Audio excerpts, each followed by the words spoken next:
I used to read Second Peter chapter 2 over and over again, and I never really got I would say, my spiritual mind around it until very recently. I touched on it, but I didn't really comprehend how pertinent this is right now in our day and age. There's a movement that is going forward right now, very strong. It is run by groups that are now, they were warned back at the time of Peter when he wrote Second Peter 2, and they're out there. These are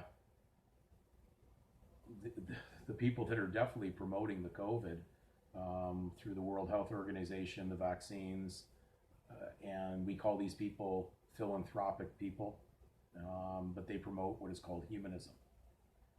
It is a very bad teaching, and that's why the word human is definitely one of their key words that they've got mingled into your vocabulary, especially in the 20th century.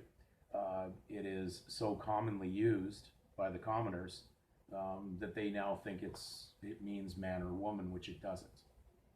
It's their legal version of a man or woman, and you've got to get that word out of your vocabulary, because if you don't, then you're going to be trapped and deceived with that word. So I don't want to hear about human rights. There's a whole guy who does whole videos on human rights that he's going to show you how to escape through human rights. It's all, unfortunately, incorrect research, because they don't even know the word they're using to begin with, to even be going down an explanation on human rights. So we're going to read Second Peter, and it says, "But there were false prophets also among the people, even as there shall be false teachers among you, who privily shall bring in damnable heresies, even denying the Lord that bought them, and bring upon themselves swift destruction.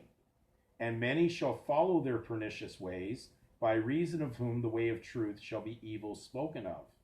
And through covetousness shall they with feigned words make merchandise of you, whose judgment now of a long time lingereth not, and their damnation slumbereth not." Now we're going to just go very quickly into this. When it says here that they, through covetousness, shall they with feigned words make merchandise of you. If you've looked at the previous videos, and if you go into Black's 10th on the term fictio, which was dealing with fictitious titles that were placed upon the people for the purpose of identifying them or bringing them into the Roman jurisdiction of civil law, in brackets beside fictio was to feign. We've gone over this probably through hundreds of videos. From the beginning, they said, "Dan, you're just so redundant. You keep on saying that surname over and over again." I was trying to wake you up to the Roman fiction, the civil law that you're operating under. And unfortunately, many are still not comprehending the message.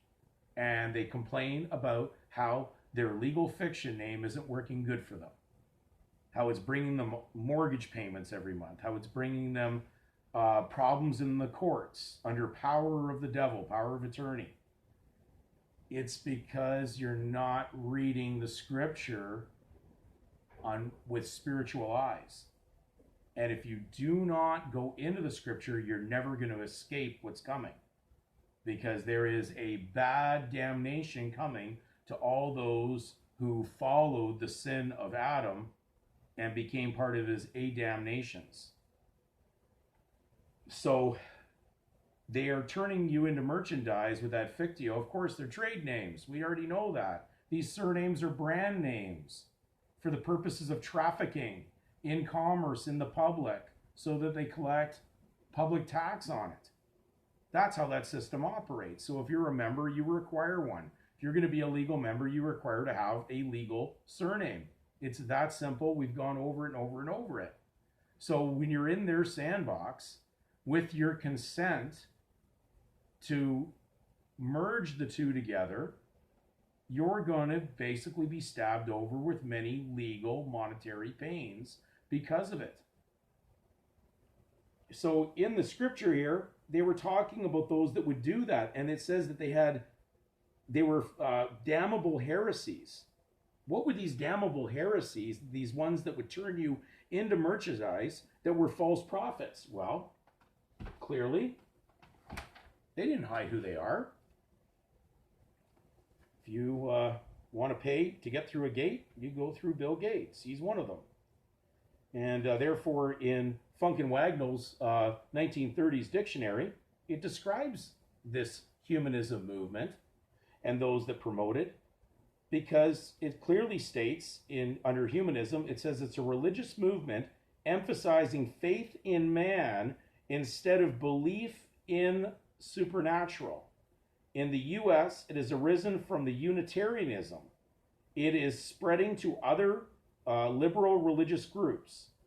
Humanism, a name applied to the literary movement at the close of the Middle Ages toward the revival of the pagan learning of classical antiquity. The humanists divided into two divergent schools, one of which sought to engraft the classical learning on the tree of Christianity, while the others endeavored to revive the literature of classical antiquity and the pagan spirit of the ancient heathen cults.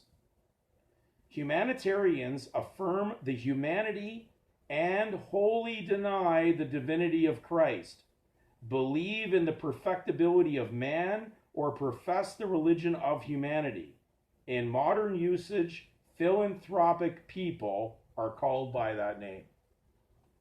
So, is it no wonder that someone like Bill Gates, known as a philanthropic individual, lots of money for their legal donation system, is promoting humanism? Don't look to God, deny the divinity of Christ so you can do diabolical things to your temple, and place false knowledge from these legalists, these humanists, and I'll even say very simply, they've won the battle to a large extent on the majority of the population, because most people use the word human. They're comfortable with it, and they even claim my human rights are being violated.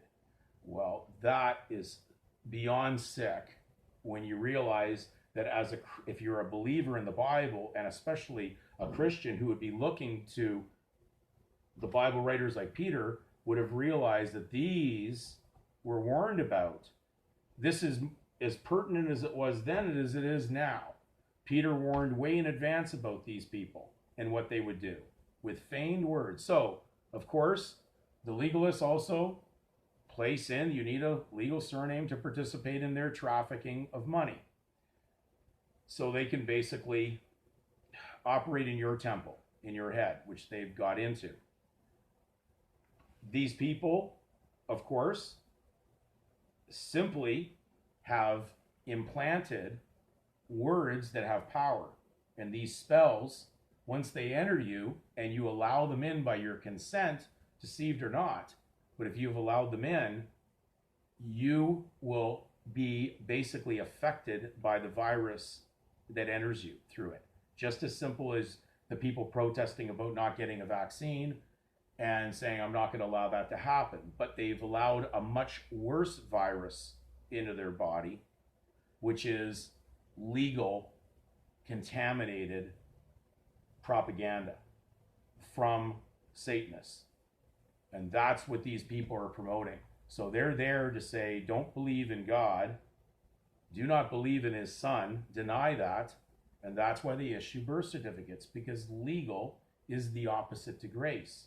So if you are a legal participant, you've already, just in theory and by action, are denying Jesus Christ. And that's why surname is defined as name over and above the Christian name, which is a heresy or a blasphemy. It says it is superior to Christ. That is blasphemous. And that's why in the book of Revelation, it says that harlot is full of names of blasphemy. Of course she's full of names of blasphemy. Print child's name in full, blasphemy, with a legal surname.